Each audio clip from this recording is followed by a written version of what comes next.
Aujourd'hui, mon défi mathématique consiste à multiplier 154 par 3.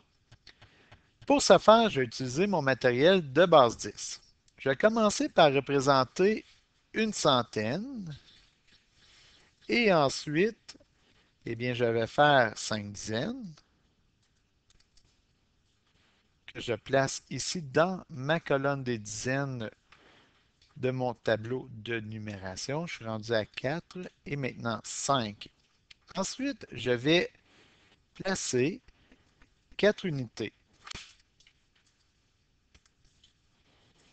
Et voilà. 3, 4.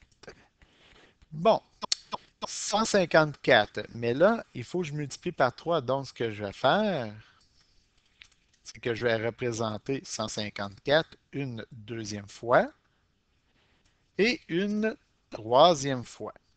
Voilà. J'ai donc 154 une fois, deux fois, trois fois. Je peux effectuer ma multiplication. Si je remarque dans ma colonne des unités, j'ai 1, 2, 3, 4, 5, 6, 7, 8, 9, 10, 11, 12 unités. Autrement dit, j'ai ici une dizaine d'unités plus deux autres. Ce que je vais faire, c'est que je vais remplacer ma dizaine d'unités par une dizaine de ce côté-ci. Et voilà, donc je viens de rajouter ici ma dizaine d'unités. Et pour être sûr de ne pas me tromper, je vais faire un X sur mes 10 unités que j'ai regroupées. Qu'est-ce que ça fait au niveau de mon algorithme? Bien, je dis 3 fois 4 unités. Ça me donnait une dizaine que je vais placer ici, ce qui correspond à ma barre jaune que j'ai ajoutée, et mes deux autres unités qui correspondent à mes deux unités restantes. Parfait!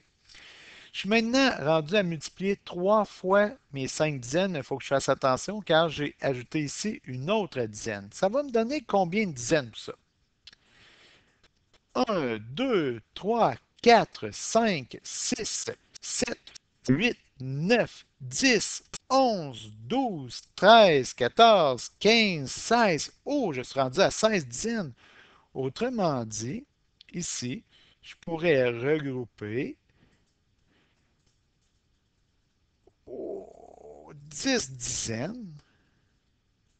Et ça représente une centaine. Donc, autrement dit, ici, je vais ajouter une centaine qui représente ma dizaine. Et comme j'ai fait tantôt, je vais faire un gros X sur toutes mes dizaines que j'ai réunies en centaines afin de ne pas les recompter. Et qu'est-ce qui me reste? 1, 2, 3, 4, 5, 6. Il me reste 6 dizaines. Donc, ce que j'ai fait, ici, j'ai ma centaine qui est ici. Et il me restait 6 dizaines. Parfait. Maintenant, je dois multiplier 3 fois une centaine, mais attention, j'ai créé une nouvelle centaine, ce qui me donne 1, 2, 3, 4 centaines. Eh bien, le résultat, lorsque je multiplie 154 par 3, me donne 462. Oh, attention, j'ai un défi pour toi. Si tu multipliais par exemple 128 par 4, tu as de la difficulté? Ben, il n'y a pas de problème. Utilise ton matériel de base 10. Je te remercie. Bye bye.